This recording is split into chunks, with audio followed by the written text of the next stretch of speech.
Get this and get it straight. Crime is a sucker's road, and those who travel it wind up in the gut of the prison of the grave. There's no other end, but they never learn. From the pen of Raymond Chandler, outstanding author of crime fiction, comes his most famous character in The Adventures of Philip Marlowe.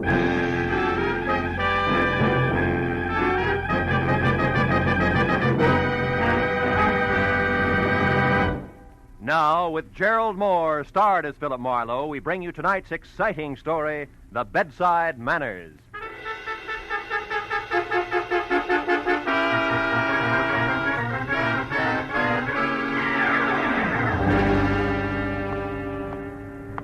Get your hat and hit the street.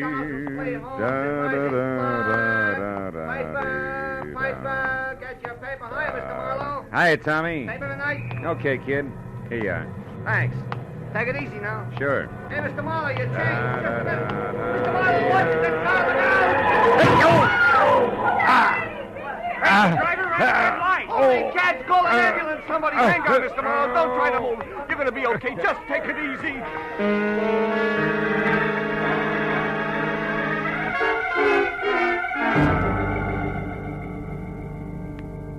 That's the way it happened.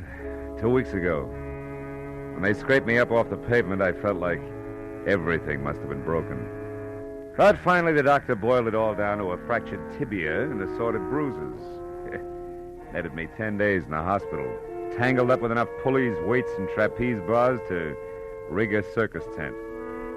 After which, I managed to get sprung to the peace and quiet of my own apartment. There, on a special bed in my living room, I spent 4 days scratching my broken leg through an inch of plastic cast while I worried about the business I was missing. Until finally, Ordine Patterson, a girl with a multi-million-dollar estate I'd worked for once, insisted on seeing me immediately about a job, one she was sure I could handle, even flat on my back. Phil, it's about my brother, Maynard. Oh, another jam, huh? Yes. Oh, wait a minute, I gotta get comfortable. I guess your father knew his son pretty well when he left. Yeah, he left all that dough in your hands, Ordine. Yes, only this time, I sincerely believe Maynard's learned his lesson, Phil. He's worried sick. And frankly, so am I. So am I, if I can straighten this leg out. Well, if you think I can help in this condition, it can't be too serious. Right. Hey, before you sit down, reach me a cigarette, will you? Yeah, sure. Sure, Phil. Here it is. Oh, thanks. Phil, last Saturday night, Maynard went out on a binge. He got home at 4 o'clock in the morning, awfully intoxicated. No, it's not unusual for Maynard, is it? No, except this time he was frightened, Phil. Scared stiff. Oh, what about? Well, that's just the point. We don't know. He was so drunk he couldn't remember anything. Didn't know where he'd been or with whom. Oh, Phil, it was terrible. Well, if this was last Saturday, why are you so worried? Anything had happened, surely by now you'd have heard. Yes, but something did happen, Phil. Oh? This morning I got a phone call from a man who meant business, believe me. Mm-hmm. I made notes on a memo pad while he talked, so I wouldn't forget any of it. Here, that bag, here, read it. Oh. This is fish. Fish? Yes, fish. Tell Maynard 50 G's. Important. Money by tomorrow or trouble. Then he hung up on me, Phil. Fish. Did you and Maynard ever hear of him before? Well, I certainly didn't, and when I asked Maynard, he didn't know him either. He had a cold, heavy voice and spoke with a thick lisp. You want me to peg this fish for you? Yes, so I'll know why Maynard owes that much money. Well, now, look, baby, I'm bedridden. I'm stuck. I can't even move. I know that, Phil, but you have the phone here, a lot of contacts, and plenty of diplomacy. If this is something I can get Maynard out of by paying that money, then I'll pay. Okay, baby, I'll try. But look, if it's outside the law, You'll turn Maynard in. Yes, I'm aware of that. All right, where do I start? Where did he start Saturday? At the Colony Club with a female named Fay Altman. Mm-hmm. Well, whatever happened must have begun there. That's why I thought of you, Phil. You know the Colony Club. Well, I know their Scotch is Johnny Walker, and Sid Rayfield's the owner, that's all. Well, that may be enough. Will you want to talk to Maynard? Yeah. Send him over in about an hour, will you? Yes, he'll be here. And that Altman girl's number is Sunset, 0144. 0144. Yes. Okay, Ordine, I'll get him. At least my dial finger isn't... Oh, just a minute. Hello? It's fish, Marlowe. What? Fish. I know my pigeon's with you now. I followed her. Don't clip her wings, pal. Back out now while you still can. I'm warning you. Phil, who was that? You look upset. Yeah, well, my my horse just ran fourth. Look, you better run along now, Ordine. Well, okay, Phil. And stay out of dark corners, huh?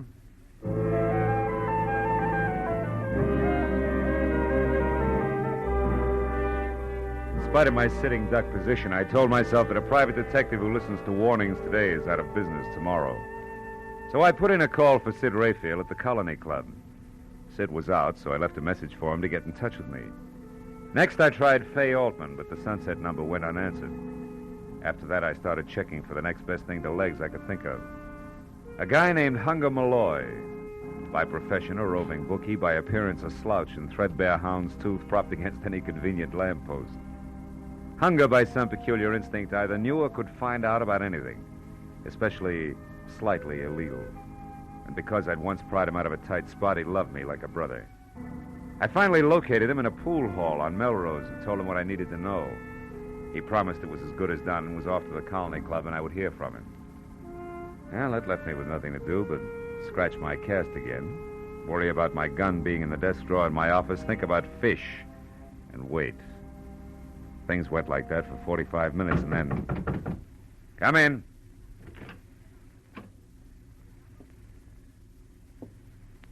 Who is it? Who's there? Why, it's me. Hunger. Oh. What's the matter, Philip? You're jumpy. Yeah, I'm real glad to see you, fella. Likewise. How you feeling under the weather, huh? Yeah. How's it been? No, it's bothering me a little. Look, I brought you some flowers. Oh, Hunger, you shouldn't have. I know. I tried to get long stems, but them plants in the park ain't doing so good this year. Hey, listen, are you sure you gave me the right dope on the phone, Philip? Sure, I'm sure. Why? What'd you find out? Ah, that's just it. Nothing. I went to the Colony Club and got talking around, but not one thing worth noticing went on there Saturday night. Well, maybe it started there and moved out, huh? I tried that.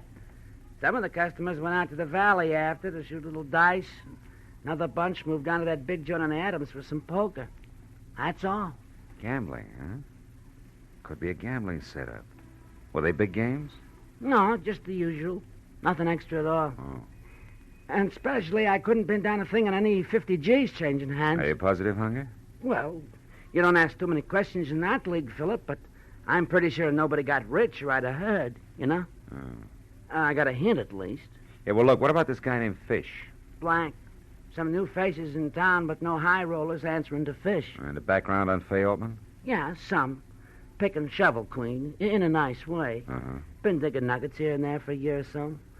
The latest is the gill-edged punk you want to know about, Maynard Patterson. Uh-huh. Say, can I have one of these? Yeah, go ahead. Feed your face. Incidentally, they was among those present at the colony Saturday night, if that means something to you. And that's about it, Philip. Okay, Hunger. Thanks a million.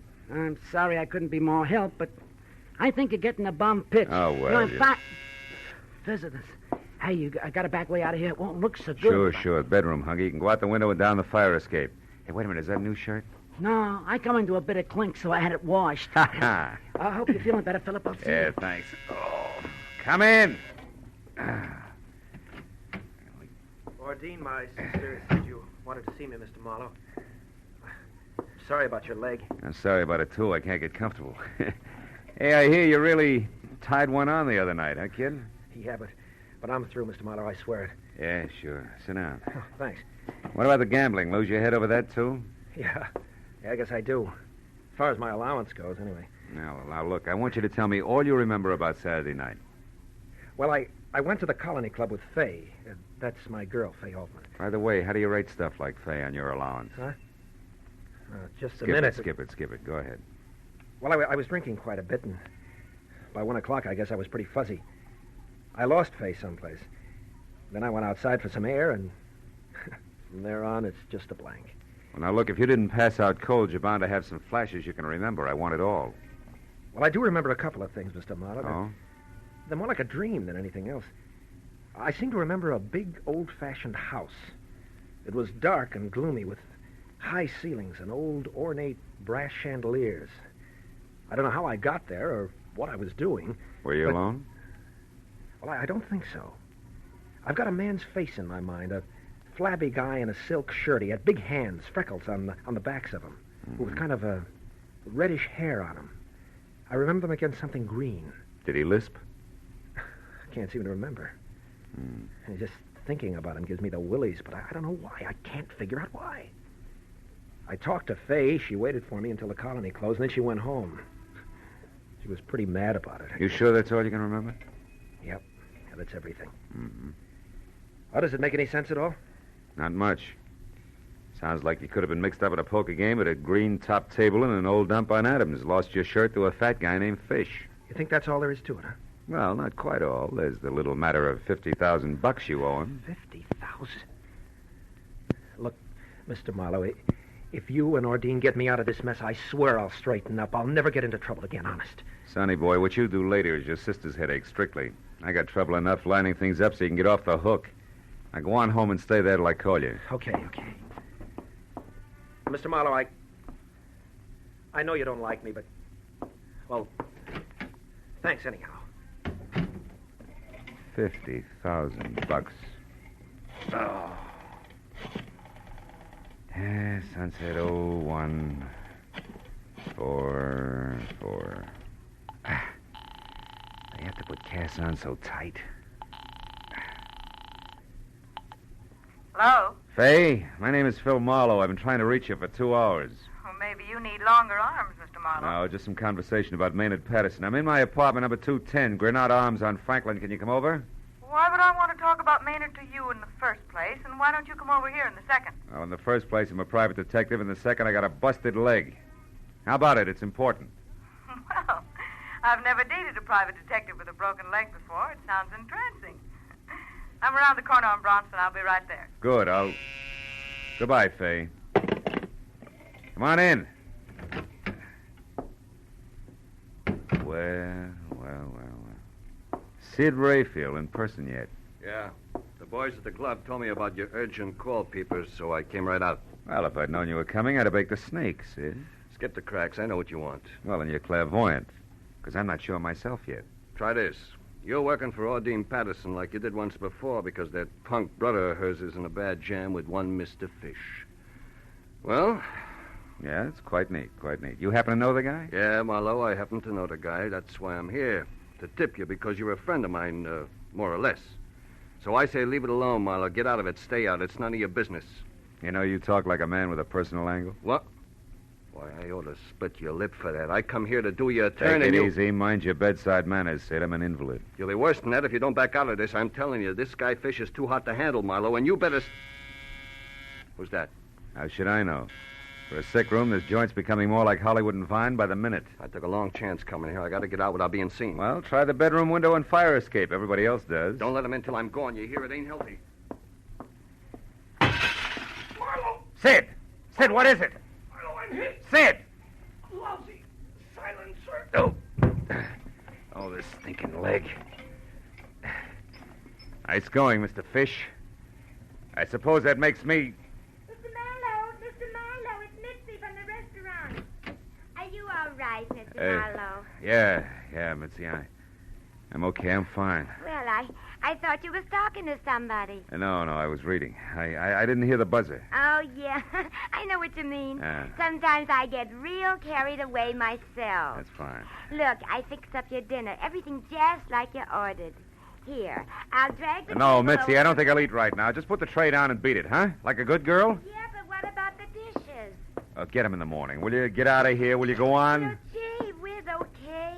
Good night, Mr. Marlowe. Okay, Fish, the girl's gone. Well, come on in. Did you hear me? I said come on in. I guess I'm as ready as I'll ever be.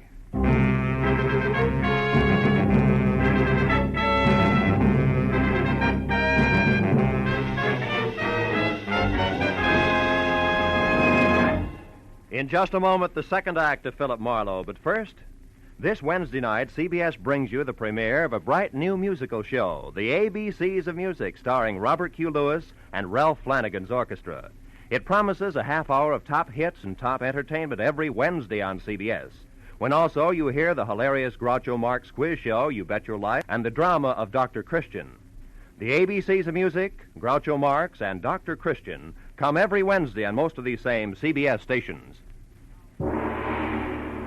Now with our star, Gerald Moore, the second act of Philip Marlowe, and tonight's story, The Bedside Manners.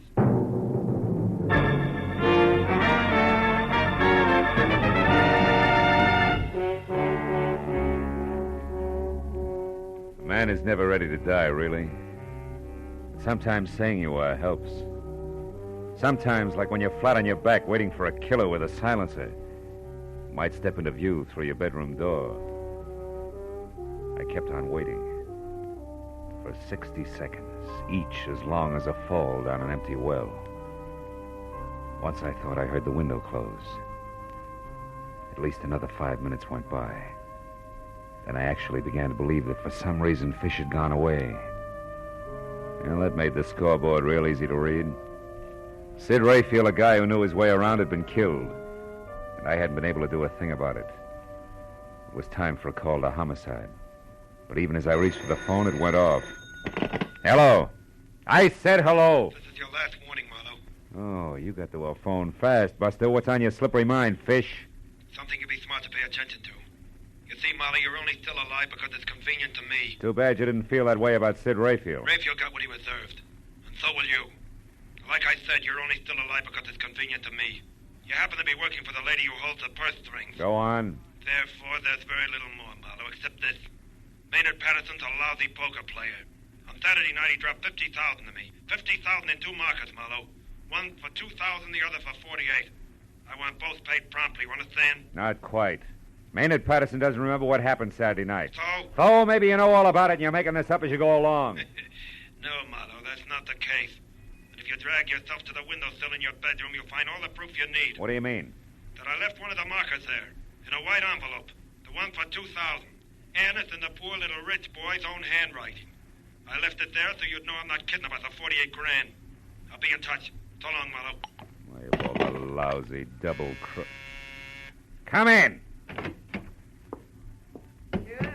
Why not? How could a girl ever resist the welcome in your voice? I'm Fay Altman, private detective. That figures. What happened to you? Fall out of a transom or trip over a clue? Which? Neither. It was a wisecrack, honey. I laughed so hard I fell down and broke my leg. Let's get down to business, huh? Yeah. For a starter, Fay, what's your connection with Maynard Patterson? How tight is the knot? Huh? What was that again? I said you and Maynard. Just how chummy are you two? I thought I heard you right. You know, private detective, I don't like being pushed around. Fay, And there's a being dead pushed man around in the is- bedroom. Dead man? Did you say a dead man? Sid Rayfield.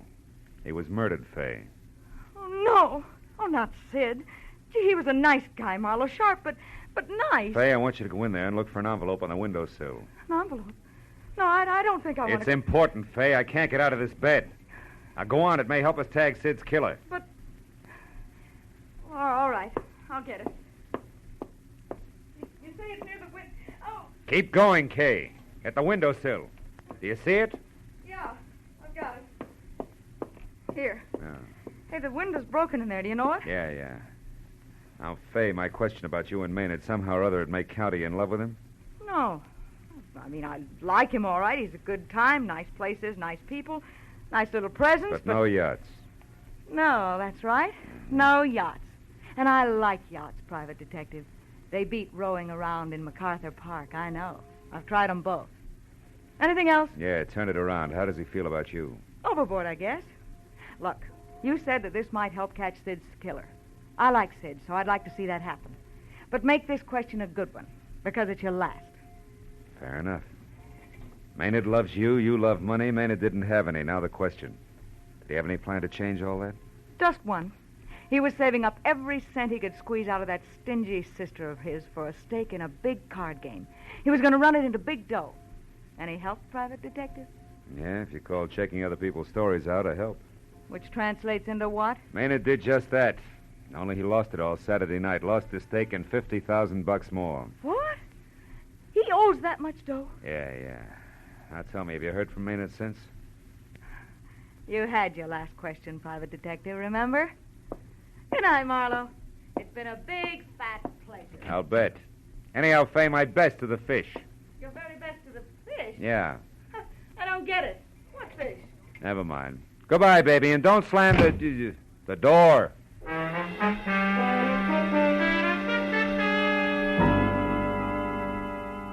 When the lady was gone, it was time to call the police. But I was dying hard, and even as I dialed the number, I turned the envelope that had been left on the windowsill over in one hand. The envelope was the cheap kind you find in any dime store with nothing written on it. And the note itself, which read, "I owe the bearer $2,000 payable within 24 hours," was signed Maynard Patterson and dated Saturday. It was on a square piece of memo paper, and it made me think about a little item which for quite a while had been sitting last row, last seat in the back of my mind. Hello? But trying real hard to be a star pupil. Oh, Marlowe, the fishing may be great. Oh, this leg. Come on, baby, be home.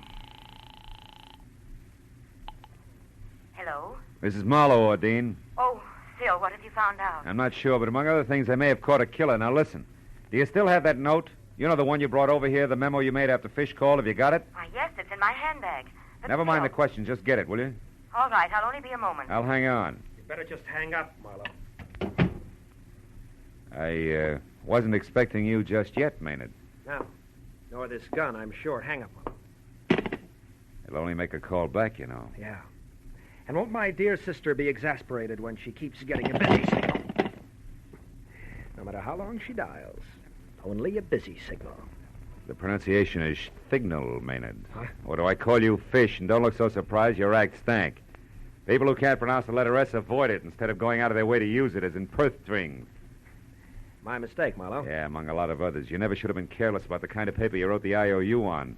Your sister, who you're trying to swindle, came in here earlier with the same jottings on a piece of paper that's got the same top edge. Irregular. Because yeah, no doubt... I know. Because it was ripped off the same telephone pad. And I wouldn't have used that paper since IOUs are customarily written during or immediately after a card game. And I couldn't have been at home at the time of the game. All right, stop it, Marlowe. There's no need for any more hypotheses. No, you can fill in all the blanks, can't you? Step by step, a rotten, tailor-made scheme to get your sister to save you by paying $50,000 to a gambler named Fish who doesn't exist. I said stop it. Slimy setup that began with a fake one-night stand of bottle and bond amnesia. Moved on to an also-fake telephone call to Ordine from a heavy named Fish. A man with a lift. Shut up, Marlowe. And the payoff, the confession call to me. Also... Oh! Yes, Mr. Marlowe, everything you say is so. But I'm still not beaten, and I won't be. You're the only one who knows all this. And even as Fish killed Sid Rayfield, Fish is going to kill you. Fish, Marlowe, not me. Fish, the ruthless gambler who never will be caught, but whom my sister will pay, nevertheless. Is that clear, Marlowe? Not quite. Why did you kill Rayfield? He had me convinced that Fish actually existed. Which is the reason he died. He was playing my game, Marlowe, but not for me. Somehow or other, he found out what I was doing. Maybe because he always checked carefully when anybody got too interested in Fay Altman. And he decided to help things along, then cut himself in. Well, you know the answer to that.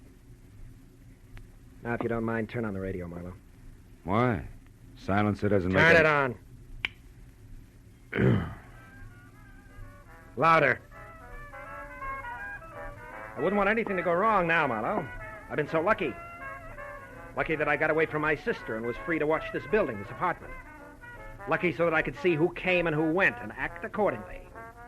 Yeah, I've been lucky, all right. You do grant me that, don't you, Marlowe? Yeah, sure. You've been lucky. Yeah, you've been real lucky, Patterson. Up to now. But you know how it is with luck, kid? 1 minute you have it, the next minute it runs out. Look, do you mind if I turn this off? It's putting me to sleep. You are brave, aren't you, Marlowe? No. Just lucky. Lucky that someone's standing behind you. Who? The mounted police? No. Just a guy named Hunger Malloy. It's a funny kind of a guy, Maynard. He was here earlier tonight, and he ducked out by way of the bedroom, at least. I thought he ducked out. Oh, quit it, Marlowe. Huh? Now, don't budge an inch. I'm not going to turn around and give you the chance to go for that gun, which is probably under your pillow. Oh, no. Oh, but Maynard, you should do something. You're about to be hitting a noggin, honest, Maynard, with a vase. That, Marlowe, I'll believe when it happens. He just wouldn't take your word, would he, Philip? Well, that's the way it goes. I'll see you... Now, wait a minute, Hunger. Come back here. I can't, pal. You got a corpse in there. That means cops. Them and me don't mix. Don't worry about it. Just tell me before I bust. You started for the window 20 minutes ago. What happened? Well, Philip, What happened, Hunger? I got delayed. After that, stuff was popping. This louse was in there, then the corpse delecti, and then the louse again at the window, leaving an envelope, et cetera, et cetera. Yeah, but the delay, Hunger. Before company started coming, what was it? Well? The truth, Philip? Yeah, try it. It may not hurt at all. Okay. They was on your dresser. The jazziest pair of pearl cufflinks, Philip, I seen since I used to deal in Vegas. I was attracted. Hunger, as a last favor to a guy you've already done a big favor for, take them. The cufflinks. Go ahead, kid. All right, Philip. As long as you put it so nice, I will. Now, like I was saying, good night, Philip. Hey, wait a minute, Hunger. The cufflinks. Take them with you now. Of course. That's exactly what I'm doing, Philip. See you around.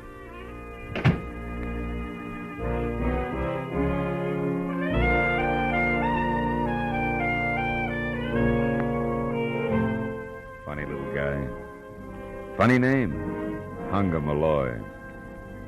You know, it's a strange thing, but a broken leg makes the old wheels go round.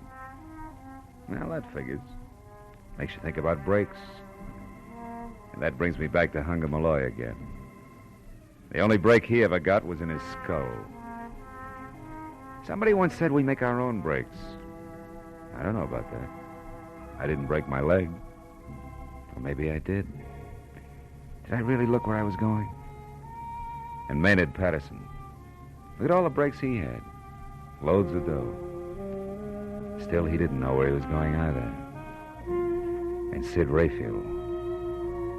I wonder if when the slug hit him, he thought, what a lousy break.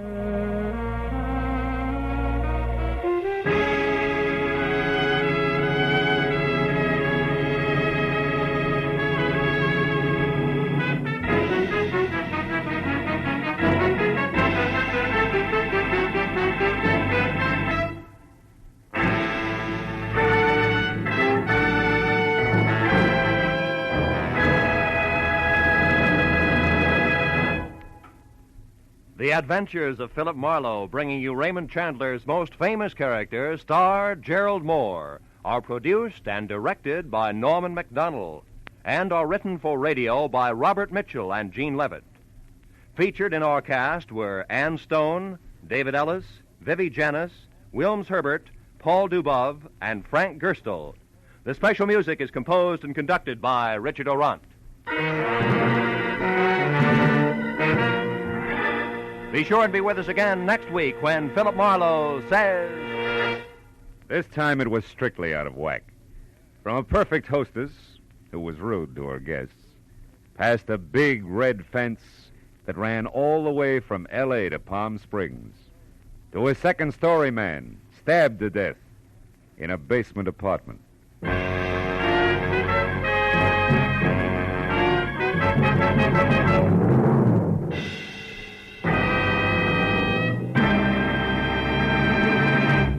Don't let a rainy day find you unprepared. Start saving for that rainy day right now by buying United States savings bonds.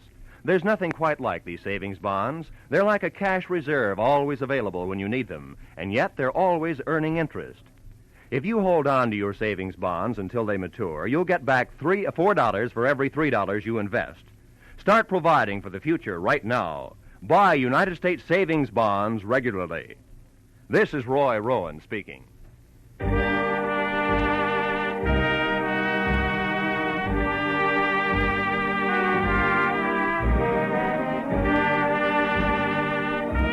This is CBS, the Columbia Broadcasting System.